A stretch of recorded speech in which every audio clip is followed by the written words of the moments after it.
Bonjour Monsieur Kramer, est-ce que vous pourriez vous présenter s'il vous plaît?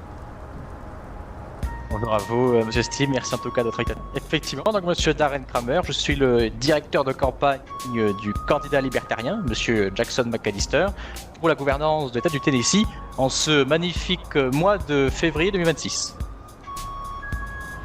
Parfait. Quelle serait votre principale réforme que vous allez faire pour le Tennessee si vous êtes élu? Écoutez, si le candidat que je soutiens, M. McAllister, parvenait à gagner, et je pense que le peuple, nous y arrivons, la première mesure, en tout cas, la principale selon moi, ce sera sur la liberté. Alors quand je dis la liberté, vous allez me dire que c'est vague. Mais moi je parle, vous voyez, de façon grand. Vous voyez, un grand projet sociétal. Nous voulons libéraliser la société du Tennessee. Qu'est-ce que ça veut dire? Dans tous les domaines. C'est-à-dire que, rien qu'au niveau économique du Tennessee, nous voulons arrêter les subventions publiques faites à coût de millions de dollars, gaspillées pour rien. Je rappelle quand même que c'est l'impôt de nos concitoyens et que nous voulons dépenser selon leur consentement et bien sûr selon leur choix. Nous pouvons aussi parler de liberté au niveau pénal, au niveau sécuritaire. Nous voulons légaliser les drogues douces. Ça, c'est une grande mesure que nous voulons faire. Je pense que nous avons en face de nous des citoyens qui sont majeurs, qui sont des adultes compétents, qui sont conscients de ce qu'ils font, pas des enfants. Et vous avez tous les partis traditionnels qui les prennent pour des enfants. Alors, effectivement, M. McAllister soutient de la politique que nous avons menée avec M. Brown, qui est de légaliser les drogues douces. Voilà une mesure phare de notre programme. Et il n'y a pas que cela. Et d'ailleurs, j'invite nos chers téléspectateurs qui nous regardent et qui vous soutiennent à voir le programme sur le site de la ville. Mais du coup, qu'est-ce qui fait que Monsieur McAllister est différent des autres candidats? Alors ça, bonne question. Mais je vais vous répondre. Monsieur McAllister, voyez-vous, ça fait plusieurs années que je suis depuis très longtemps. Et je peux dire qu'homme, personnellement, en tant qu'humain, c'est un homme très sympathique, un homme très social, mais aussi qui sait se faire respecter, voyez-vous. Et c'est un homme qu'il faut pour le Tennessee. Parce que quand je vois Monsieur Baker ou d'autres, les populistes, les démagogues, qui ne savent que gueuler, parler à des enfants. Parce que quand vous regardez, je ne sais pas si vous avez vu, je pense que nos concitoyens l'ont vu, quand il parle au peuple, comme M. Baker, il les infantilise. M. McAllister, il parle la main sur le cœur, voyez-vous.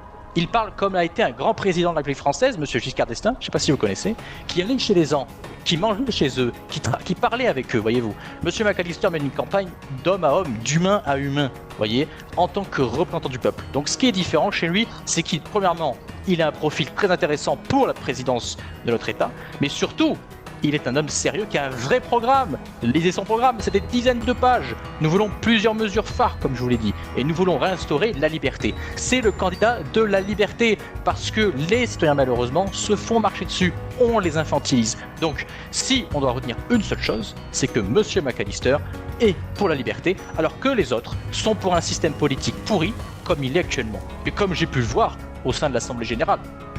Et ne pensez donc vous pas que le fait de donner trop de liberté au peuple risque de poser des problèmes d'insécurité, par exemple avec la légalisation des drogues douces? Vous savez, je pense que beaucoup de gens, bien sûr, quand on leur dira qu'on va légaliser les drogues douces, vont avoir peur. Je pense aux mères, je pense aux pères de famille, je pense aussi à nos anciens, dont moi je fais partie d'ailleurs, jusqu'à 65 ans. Mais non, je peux vous dire que là on a libéralisé la drogue, dans plusieurs pays même d'Amérique du Sud. Les gens sont conscients de ce qu'ils font, voyez-vous. Pourquoi on leur interdit plante? C'est idiot. Vous savez, on a interdit l'alcool, c'est plus interdit. On a interdit la cigarette autrefois dans le passé, c'est plus interdit. La drogue, c'est comme l'alcool et c'est comme la cigarette. C'est, alors, certes, mauvais pour la santé, oui, mais les gens sont conscients de ce qu'ils font et ils font ce qu'ils veulent. Moi, je pense qu'un citoyen américain, s'il décide de droguer au fentanyl, ben, il a décidé, il fait ce qu'il veut. Quand je vois les affiches de M. Mark Edman, le candidat démocrate, qui dit ne vous droguez pas, interdisons le fentanyl, interdisons ces drogues-là, mais ils vous prennent pour des enfants. Et moi, je dis, les yeux dans les yeux, nous ne sommes que les représentants du peuple. Et qu'est-ce que veulent les citoyens? Plus de liberté. On nous fait croire qu'ils veulent de l'égalité, mais ils veulent surtout de la liberté. Ils veulent être libres dans leur pays. Donc, Monsieur McAllister, le candidat du Parti libertarien, a un programme de liberté.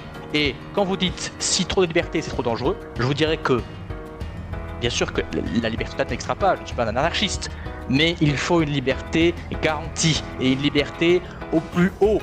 Et la liberté, actuellement, nous ne l'avons pas. Parce que quand on ne peut pas consommer une plante qui a des effets, certes, sur la santé, mais y est choisi. Si vous voyez un drogué dans la rue, comme ça peut exister, il l'a voulu. Donc c'est la liberté des gens. Tant qu'il ne menace pas la liberté des autres, il est libre. En quoi prendre une drogue, c'est la liberté des autres.